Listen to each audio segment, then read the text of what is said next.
Okay. Hey, everybody. Thanks for tuning into this episode of the Paper Bag Club. My name is Richard Knox. With me, as always, is Aliyes Dell and Brandon Malonis. Hey, how are y'all doing today? Hi-oh. Pretty good. Pretty good. I'm full of food Yeah. I guess that's better than being full of something else. or It starving. will turn into that. Or shit. True. I can't lie with that. You ever been full of shit? Every day of my life. Our sponsor today is Poop Shoot. Moviepoopshoot.com. what was that skit show we were watching? It's the Mud Pie.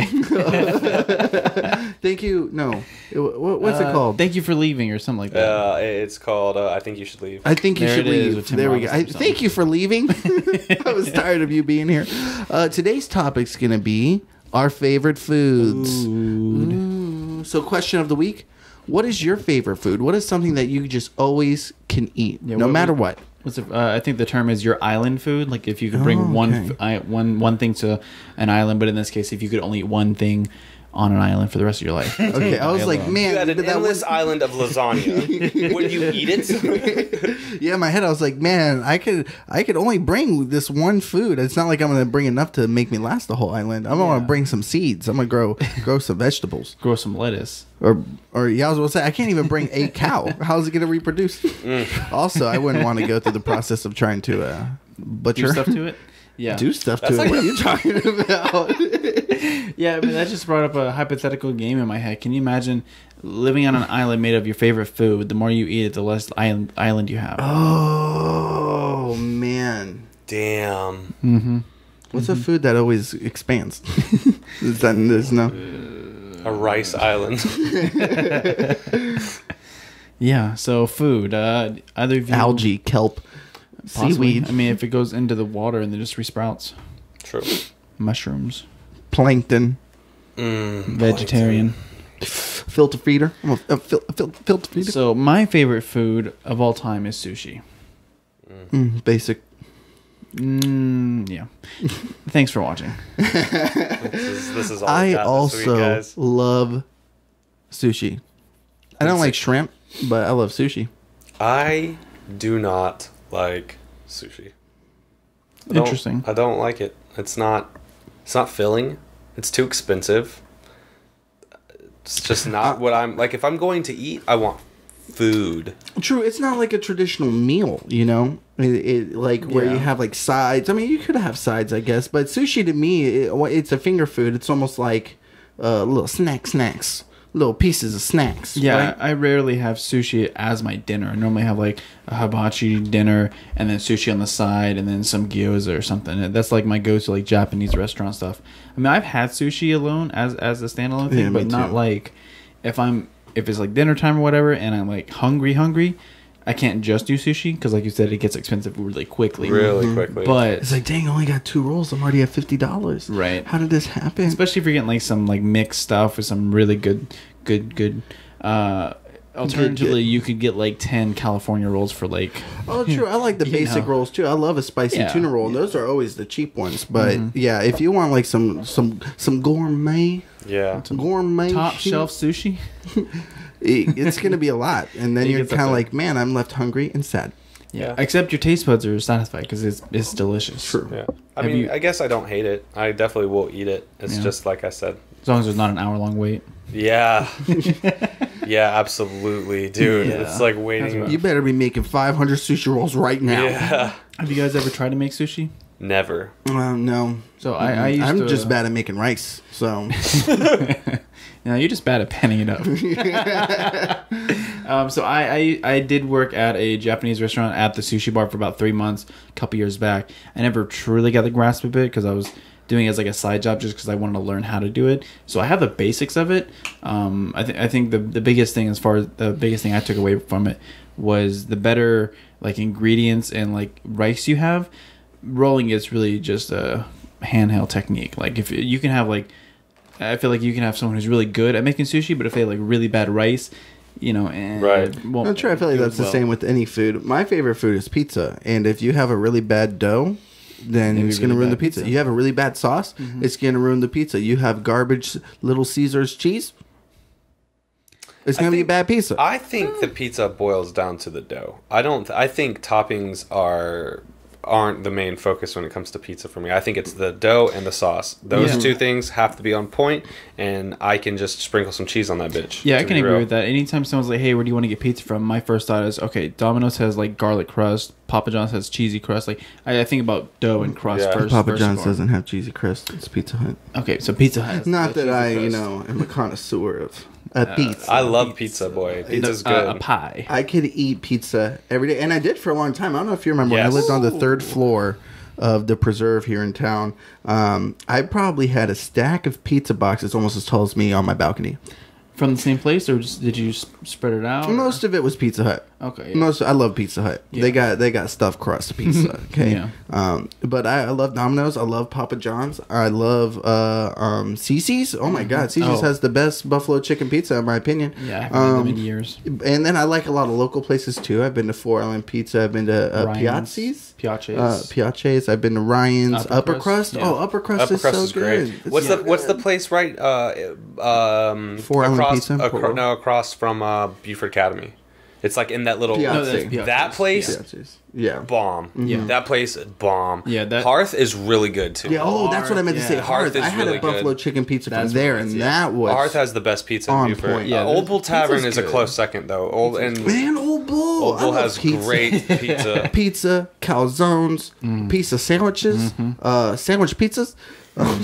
All of it. So we just need to get a Club Tries local pizzas. Yeah, and I agree with you too about the dough and the sauce, because that makes it that really makes it. One, I'm a crust lover. When people are like, "Ugh, I don't like crust," I'm like, what person in the right mind doesn't like bread? Yeah, true. Yeah, I mean, I wouldn't say I don't like pizza bread, but a majority of the time, if I'm eating pizza, I'll leave the crust out, unless it's like Papa John's or cheesy stuffed crust. Have you ever had Marco's pizza? No. So for like corporate chain, like corporate restaurant pizza, Marco's is hands down the best pizza that I've had. That has more than 30 locations, like more than X amount, But yeah, local, easily Hearth. Hearth is good. Yeah, I don't do a lot of local pizzerias, but I want to. No, they have the giant what do you call it, oven?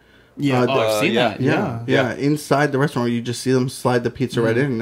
And was it Old Bull that got an oven from Italy? Yeah, a 200-year-old. I don't want to be completely wrong, but I believe it's a 200-year-old oven that they had shipped from Italy to That's Old Bull. Badass. One, if I was in the business of making pizza, I'd want some over the top shit that, man. The owner of Old Bull went to Naples for a while to learn how to make pizza at the Pizza University. That's what I'm talking about. That's the over top shit. No, I want the real deal.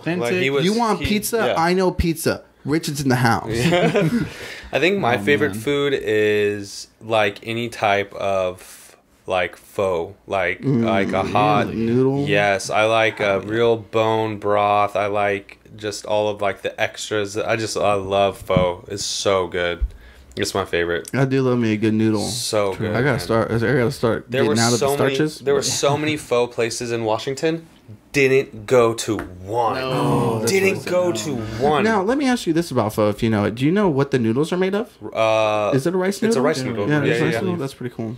Yeah, I did go to a place in Washington called Boxer Ramen, which is a traditional ramen shop. They had 2 noodle dishes. I bet you both of them were banging. And some sake. And then that's all you need. And you sit, you're not facing anybody. There's 4 booths or 4 little bar chairs and 2 booths. And if it's full, it's full. You gotta wait.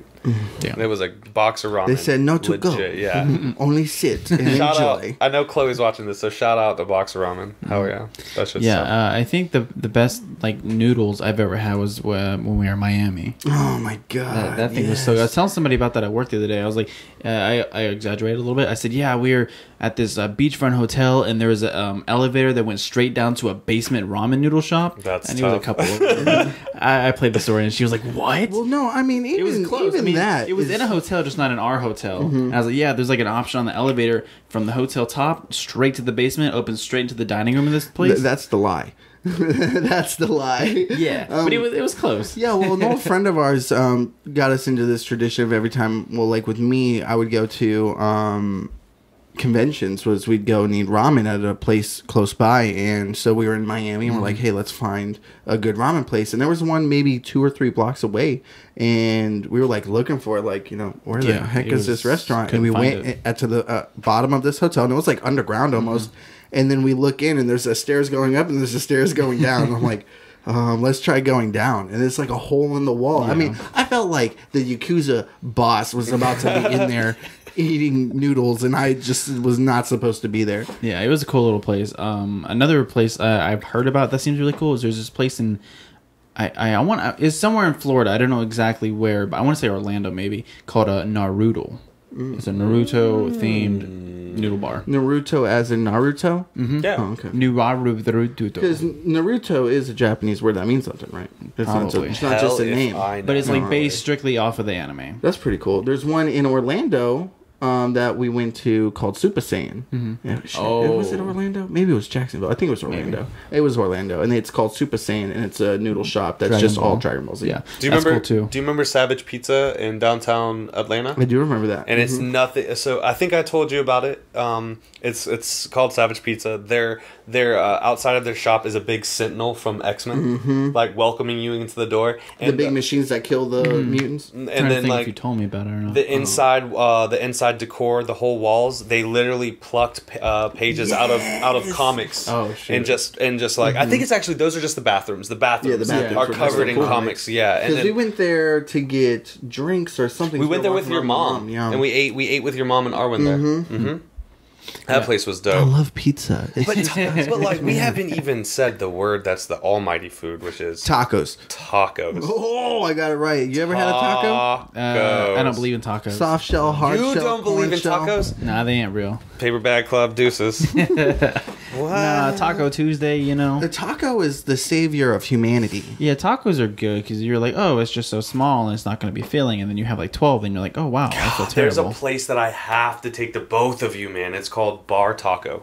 It's downtown Atlanta. There's like 3 downtown Atlanta. I don't know if they're anywhere else. I'm sure they are. But it's an a la carte taco place. So they give you like a little piece of paper when you sit down and a golf pencil. And you literally there's like duck tacos, fried cauliflower tacos, like different. Okay, those 2 tacos do not sound very pleasing. Okay, well, I wanted to say I didn't very want to be like variety, they have pork and they have beef. True, because that's very generic. Yeah. Like everywhere has they that. have, That like, is pretty cool. They have like cool options that you're not going to want to get, but they also have the good stuff. There's also like right in the same area of downtown, they have a Korean Mexican fusion restaurant. Oh, could you imagine having like Korean barbecue tacos? Good. Boy, they had Korean barbecue tacos. So boy, good. I'd want to. But they also have kimchi tacos. You know, I don't mess with that.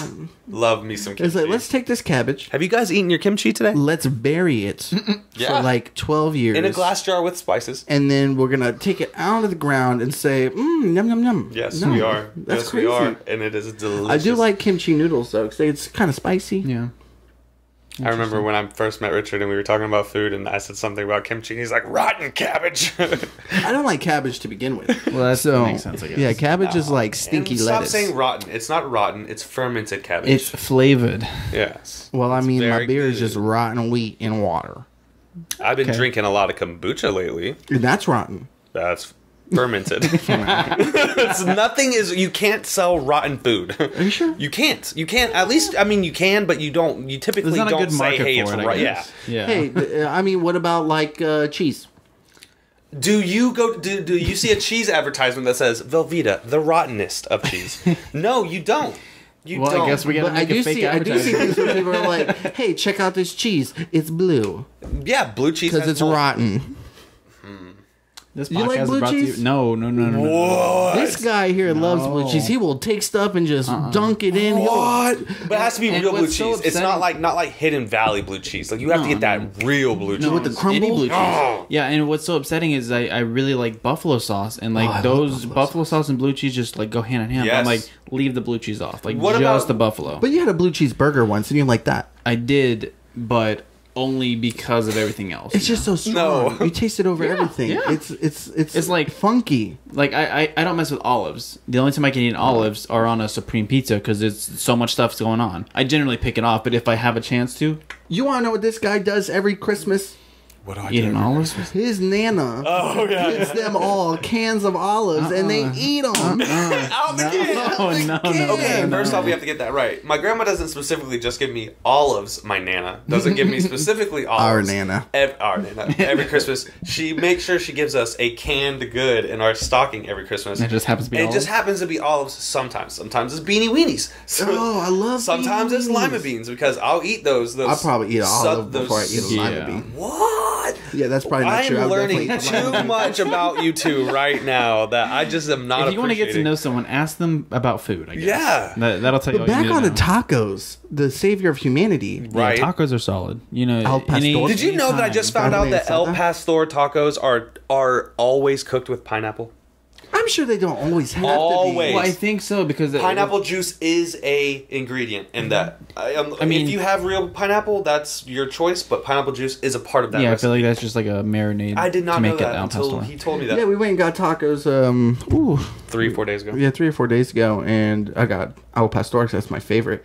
And there's pineapples on it, and he goes, "Are there pineapples there?" I'm like, "Yeah, there's always pineapples in al pastor." It's crazy. I order that shit all the time, and I never realized. Yeah, then I realized there's probably a lot of people who don't actually put the chunks in it, you know. Yeah, but, it might just oh be my a little God, bit of sauce. I also love carnitas tacos and the carne asada, and I like it really traditional The too. picante. Corn tortilla, cilantro, onion, Onions, lime. Done. Sometimes Hot hot sauce. sauce, yeah. Hot sauce. You got Especially if it's like Yeah. if you're going to like an authentic Mexican restaurant and it's like their house hot sauce that they made, it's almost like a Yeah. salsa. You know that's it. Yeah, that's what I've been ordering anytime I go to a Mexican restaurant recently. Just pork tacos. Done. Yeah. So, have you two ever had any experiences with food trucks? Yes, A couple times. Like, what's if you have? Do you have one that kind of stands out? You know, actually, now that I think about it, I don't think I have. There was you're actually the a main food truck person I would festival. I want to because there was actually a food truck festival in Valdosta when I was down there a couple weeks ago. My mom's like, "Hey, we got to try this out," but it didn't line up with our schedule. But I've always wanted to try some. yeah. We had a local food truck festival that just happened. I worked all day You that day. did, and then I didn't bring you anything. Yeah, you said, "Hey, and I don't worry, felt I'm bad. gonna bring you like a sample of everything." I said, "Word," and then you came by. I said, "How was it?" You said, "It was good." Me I and said, you went. Yeah, I and did. we met Sarah and Damon. And I didn't get nothing. Oh no! Where's Yeah, the we That did. wasn't the food truck one. That was St. Patrick's Day, which they also had food trucks. Okay. I met Jeff at that food truck festival, Yeah. and I also messed up my leg because I jumped the fence and landed The wonky. food, if this is the same food truck festival that I think we're talking about, it also came to my neighborhood. It was like a Filipino truck, like a soul food truck, a burger truck, and then like an ice cream truck. I do remember when they came to your neighborhood, but this one was in the the town center shopping center, Okay, and like there was Milo. dozens of them. Okay. Yeah, yeah. But my I favorite. remember. Oh, I'm no, sorry. you go No, ahead. you No, go. what do you remember Well, I before was you just lose saying it? Before I didn't get to go to the festival, but I remember the parking lot the day before and after. There were trucks just lined up yeah. everywhere. Yeah. And then we saw some when we were in Savannah last. We did, and we actually browsed them, but then decided that we were going to have Zunzi's. Yeah. Because you can't go, you genuinely can't. Yeah. Now I can't. In you the can't past, I'm go like, to Savannah without going to Zunzi's. Yeah. It's impossible. I mean, it's not, Somehow you'll end up walking by and you're like, shit. it's not why am I impossible, here? but it's just like it's only a street over. Yeah, my favorite experience with a food truck was when I went out to Portland in December, and that's when Brandon was living there, and you know my brother lives there as well. Me and Brandon said, you know what? We're gonna take a trip into the city, and that whole experience was wonderful because we got to ride the bus, we scooters. rode a train, we rode scooters. I've never just been on doesn't happen here. on like a train before. Yeah. Was that a train? A subway? it was the Max. It was The the subway. Max, yeah. And that was so cool. We got to see, what mountain was it? Don't sue me if I'm wrong. The I think big it's ass Mount one. Hood. The big ass mountain. Pretty sure it was And- Mount Hood. And I'm like a little child looking out the window the entire I time. have a Snapchat. Hold on, wait. I'm not gonna bring it up, but I have a Snapchat of him sitting on the bus trying to get the perfect angle with the mountain on his phone, and it's my favorite snap because he's like genuinely happy. Dude. Yeah. good. But we went down to downtown Portland, and he said, "Hey, you know, I've gone to these food trucks. I really like. This is what I want you to experience. I want you to have this experience." So I said, "Well, hell yeah, you know, we got to eat somewhere. So let's go to the food trucks." One of the best experiences in my life. Yeah, they have a whole block devoted to food whole trucks. block? A whole entire squared block is lined with these little carts almost. Vendors? Yeah, and there's every single type of food that you can imagine.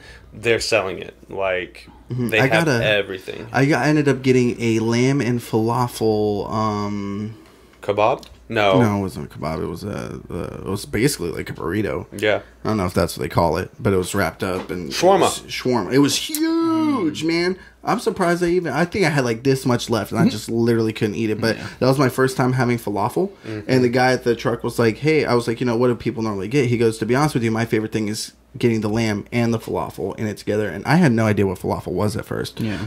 It's literally like a vegan protein. It's chickpeas. It's fried chickpeas. Yeah, and in the little crispy ball, and then mixed with the lamb, it was so perfect that you're getting like these thin cut slices of lamb, and then this crunch. But that was a wonderful thing. And you got I got an eggy pocket. It was the second time that I had gone there to get food from him specifically because it was just interesting concept. It's the eggy pocket is literally like it's like a crepe, but thicker and more egg. So it's almost like an egg wrapping. And then the like inside, and then the inside was like egg tortilla, grilled onions and peppers. And then I think the protein I got in that one was this stuff called Chinese hard sausage, which is like a really hard, spicy sausage. And he was like, I was like, what's the one thing that people don't order the most? And he's like, it's probably the Chinese spicy sausage. And I was like, I want that shit. It was good too. It was so good. It was so, and it's cool because like you get to meet these people. Yeah. And so the person who was running the eggy pocket little thing, he was Australian. And he was just like and he was just the coolest. He called me, like I'd seen him so many times because even if I didn't order from him, I would go up there and talk to him. And so instead of ever knowing my name, he would just call me, "Hey, Carolina," and I'd be like, "All right, I'm up, dude." Yeah, the guys who actually owned the eggy pocket one he went to actually owned the same one that I went to, which was like weird 4 or 5 food trucks down. Was selling different things. It was really good. Yeah, that's wild. Yeah, anytime I think that I know enough about food, yeah, so much more. Same, So same, much dude. more. There's so much I have never tried. And there's so much cultural experience to have with these foods too. Especially when you start mixing and matching. It's like you don't think it works. And everything. So I need you to check out this restaurant. They have a couple documentaries and stuff on Netflix and a couple shows. It's called Noma. Yeah, I want to say that it's in Norway. I could be wrong.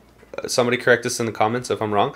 But what he does is he has like a very, very sustainable like foraging restaurant. And I think it's the highest rated restaurant in the world. It's Michelin 3-star, and they literally pop up. It's a pop-up restaurant. Well, they have one physical location in their hometown or whatever, and then what he does is like say this one crop it grows in Mexico at this time of the month or this time of the year. He'll go to that part of Mexico for 3 months, forage those items, create dishes. All the profits go to the community, and then he'll just pack up and leave. He just wants people to experience their local food, and it's so interesting. So cool. Matt Snow actually put me on a lot of cooking stuff. Matt Snow is a really good cook. Yeah, the only thing I forage for is like a clean pair of socks. Ooh, that was in my soul. I feel that. Oh, shit! I gotta find them. They gotta be around here somewhere. I don't know if a lot of people know this, but Aliyes over here is a kind of a jack of all trades, and he himself is a chef. So there's a little bit of this. So are there any like chefs that inspire you? Like, are there any people that are like culinary like that you like? That started your interest? So I never really got into the whole like celebrity side of things. I couldn't name you any Bobby Flay, any chefs that are on TV. Right. You know, I don't really know them by names and stuff. Guy Fieri. He's on TV. I took 2. Jason Bourdain. Yep.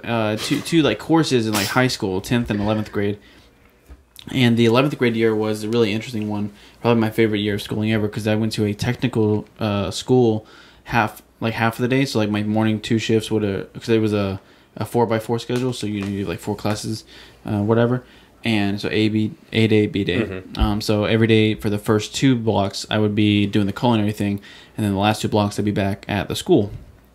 And so I was like out of school kind of for the whole year. And then I got to learn all this culinary stuff. And we even had what we learned, we put into the kitchen. So we would like make food, and then we would sell that food to the rest of the school to fund the project. Please buy this. Cool. I cried in it. Yeah, so I mean, it was really cool. I learned a lot. The senior year would have been like where you like really learn things and do competitions and therefore get a job or whatever in these big name restaurants. I did compete one time in Virginia. We didn't win, but it was a really interesting experience. But I wish I could have done the senior year because that would have been really cool. But I had to move here and meet y'all, so thanks for messing my life up. Screwed that up. Bring back home ec. Yeah. When I was a little younger, I think I was in high school. I read Kitchen Confidentials, which is Anthony Bourdain's autobiography.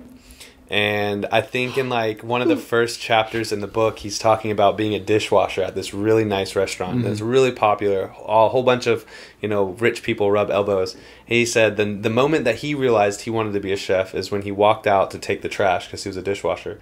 And he saw the head chef having sex with a model by the dumpsters. He said, that's the day that I knew I was going to be a head chef for the rest of my life. And obviously that story didn't resonate with me to the sense that that's why I wanted to do it. I just thought it was so badass. Like, well, I think you can cook really well too. You're talking about Elias cooking too. I've had your cooking a billion times, and you're always teaching me something about the best way to cook something and how to season it properly, because I can cook a bowl of cereal. Nah, you can give yourself more credit. Yeah, me and Marley have been doing a HelloFresh recently, and that's a really great service. Right now it's like $60 a week for 3 meals to feed 2 people, which is, I think, the value at like $10 per meal per person or whatever. But it's prepackaged for you. They have all the instructions, so it tells you exactly what to do with what they gave you and how to make it, and everything's done in like 30 to 45 minutes. Super easy, super fun. You learn a couple things, and the food always tastes great. So use my referral code down. No, I'm kidding. Yeah, go to HelloFresh, and when you check out, just type in the Paper Bag Club really loves HelloFresh 2020. They have partner programs, but also they have like referral codes.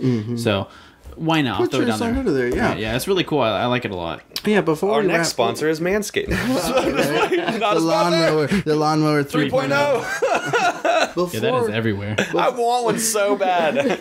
I want to stop just to own it, nicking my balls. Before we end up closing this video, one last question I want to ask you. What is the fanciest restaurant you've ever eaten? Yeah. At? Well, Richard's going to top us all. So we're going to start this way, and we're going to move this way. I don't think that could be true. Yeah, you won. Okay. Don't stop. I off the top of my head, I think, what's the name of the place? I think it's called Columbia in St. Augustine. Nice. It was upscale. It was nice, but like it was the middle of like summer. We went there on a vacation type deal, so we were like wearing like shorts and tank tops and stuff. And we're walking to this place. People were wearing like shirts and ties, and there's like a line out the door. I'm like, what the heck? The food was good. The only reason we went there is because I wanted a what's that sandwich called? Reuben. Yeah. No, there's another one. Cuban. Cuban. Yeah, a Cuban. Yes. Did you have it? Yes. You've had a Cuban pork sandwich. Cuban from I feel like there's another name for it, but the only thing I can remember is Columbia. Okay. You're talking about the restaurant. Yeah. But yeah, Cuban was good. I'd probably say that's like the fanciest other than like an Olive Garden, Oh, yeah. Rubbing elbows at the OG. You got that tour of Italy? Mm-hmm. Boy, that tour of Italy, though. I think the fanciest restaurant I've ever eaten at is probably at Husk in Charleston. And I've been there one time. I never went back, but I really wish I could afford to go back. It's a really nice restaurant, and I had shrimp and grits, and it's on the water, and it's really pretty. And other than that, probably Olive Garden. You got that chicken parmesan. Ooh. No, I like those. I like that gorgonzola steak pasta, boy. I like the mints at the end of the dessert. I like the chicken I hate milky the Andes soup. mints. They bring me those chocolate mints. I say, can you take those back and bring breadsticks instead? True. Breadsticks to go. I want breadsticks to go. Yeah, Garçon? Is that French? Or is that Italian? Sure. No. It's French. It is now. Garçoncini. Or you want to top us off? Okay, I'll top y'all off. Yeah. Go ahead. Top. So I went to a conference in Atlanta with my boss and a coworker. This was like 3 years ago, I think. Maybe now. Maybe 4 months. Yeah. What? And he took us to this restaurant called STK. And I didn't buy anything. And thank God I didn't, because I could not afford to eat at this restaurant. And I remember getting a giant steak. It was like a $80 steak. I got a giant slab of truffle butter right on top. I remember being able to cut into that steak. And the steam from the steak came up. And then the butter melted down. I have never been so happy eating in my entire life. Which is crazy, because I'm always like, hey, Richard, you want me to get some steaks? I cook steaks tonight. Like, I can cook a mean steak. Like, I can cook a mean steak. A mean ass steak. Steaks are good. I mean, they're a little intimidating if you've never tried them before. But Oh, and my steak was massive. I got the same thing that my boss Jeff got, and it was insane. He bought me a $10 side of mac and cheese. I took 2 bites of. I couldn't even finish my steak. it's like Mac's famous mac and cheese. Yeah, and it was like this big, the bowl of mac and cheese. I was like, well, when it came out, I said, "What the fuck? I want some mac and cheese." And then I was eating the steak, and I almost got put in a coma. Yeah, I believe that. Yeah, that's just wild. My mom's ate at a restaurant that had a 1 Michelin star before. She told me the prices on that, and I said, "Oh my god." Yeah. There's a certain point where food becomes too expensive. Well, it's gimmicky. Absolutely. Like, I don't need a sandwich that has frog wa and truffle butter and beluga caviar. You don't know what frog wa is? Is that like the testicles of a frog? No. We're gonna all learn something. I'm sure all of you guys know this, except for Richard. Listen, you always teach me things. You gotta teach me. Yo, so in Canada specifically, they have these geese.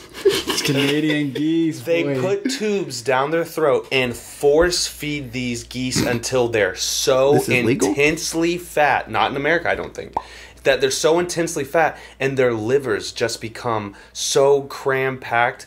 And so what frog wa is literally that goose's liver. And it just becomes like this butter. So is it kind of like a pate? It's more like almost like a butter than a pate. Yeah. But yeah, I mean it could be. But they don't like pasteurize or like make it creamy or blend it up. It's already so engorged that it's already. Like there butter. might be a processing to it, but that's. I can imagine that. Do you see with crackers? They put it on everything, boy. They fry it and just eat it by itself. Yeah, and what you eating over there? A whole goose liver. And it's expensive. Expensive. Yeah, boy. I was talking to someone the other day about being like meat eaters versus vegetarians, and I've never considered once being a vegetarian. You know, I just love meat and food and all that stuff. He loves the meat. Yeah, I love meat in my mouth. But I feel like if I had to, if we lived in a society or a world, whatever, where you had to kill what you eat, then I might be vegan. Yeah, I just feel weird. You know, I mean, in theoretically. Well, I mean, you probably would have been raised to go hunting. You know, true. And but if we had all sorts of things, like you can hunt hogs. And, you know, I don't know if you can really hunt a cow. Squirrels. Maybe back in, you know, the yeah, so I think prehistoric times. Yeah. I mean, I would think that if I had to provide for myself, I think you could do it. I think you could do it. I mean, on one hand, I'd have to. On the other hand, I'm like, Well, here, how about this? Do you know how to farm? No. Looks like you're killing the animal. Well, it's like, how long does it take for this corn to grow? Hey, what happened to that bison over there? What berries are poisonous? Right? Yeah, meat. I went on a field trip in fifth grade. Don't eat strawberries. In fifth grade, and our tour guide, whatever, was trying to distinguish certain poisonous berries versus non-poisonous, and you know those things are like identical. I'm gonna die. Yeah. So we're climbing up this trail or whatever, and this kid goes and takes one, and he's like, "Oh, cool! This is not a poisonous berry." Eats it. He's down in 5 minutes, like puking and like stuff. So they had to call in a helicopter to air rescue him out of there to the nearest hospital because it was over a berry. A berry. Well, I'd be embarrassed the rest of my life. But yo, you're What's the most traumatic experience you had? Well, I almost died eating a berry once. I couldn't tell if it was a geese berry or okay. So think of how think of how poisonous you pretty much just pointed that out. Mm-hmm. Now think about the first people who are foragers. Yeah, that's crazy. Like you were taste testing. Like, is that the same shit Billy ate last week? Think about the guy think about the guy who got the poison ivy and was like, "Oh, let's see if this is edible." Like, right. Well, that's why all those kings years ago had like taste testers. Oh, true. For that very reason. Yeah, but we wouldn't be kings. We'd be the testers. Yeah. It's like, look, man, someone could have poisoned this. You're like, shit. But on one hand, it's free food. On the other hand, you're not eating the whole meal, man. I need you to whip me up the same thing you just made the king. Okay, I'm gonna have a plate. Sorry, too. I can't tell if that's poison. Let me get a plate. You get a plate. We all get a plate. Put more mac and cheese because that was like $10. So if the king's gonna be eating a whole steak, let me get about half of that to make sure he's okay. Right. You know, one bite couldn't kill you. 5? You probably could. Yeah. So yeah, probably could. So thank you for listening to this episode of the Paperback Club podcast. My name's Aliyes Dell. With me as always is Richard Knox and Brandon Mellenhead. Whoop whoop. This is going to be episode 37. 36, 37. We lost track, but only a couple more hundred till Gary V's on here. 51. Oh boy, 50. That's gonna be a good one. If you made it this far, thank you very much for watching and or listening. If we are on YouTube, Google Play, Music, what else? iHeartRadio, Second Genesis. What is over there? Right, we got a whole thing behind there. Again, if this is on YouTube, don't forget to like, comment, subscribe. Click the bell to be notified of future videos. We're also on Facebook, Twitter, Instagram, and most streaming platforms. Don't forget to check out Aliyes' friend code underneath for HelloFresh, just if you want to try it out. And don't forget to check out our Patreon. You know, we're always trying to come out with wonderful, wonderful content for our lovely viewers. Hi, Mom. Hi, Mom. Sister, Mom. We're really trying to put out good content for our parents. Have a little clip. I like meat in my mouth. And then lastly, Cameron, get pranked. Get pranked. Deuces. I'm so sad that we just did that. Don't worry, it's okay. He's gonna forget about that whole prank, and then he's gonna watch this. Do you guys remember Hit Clips?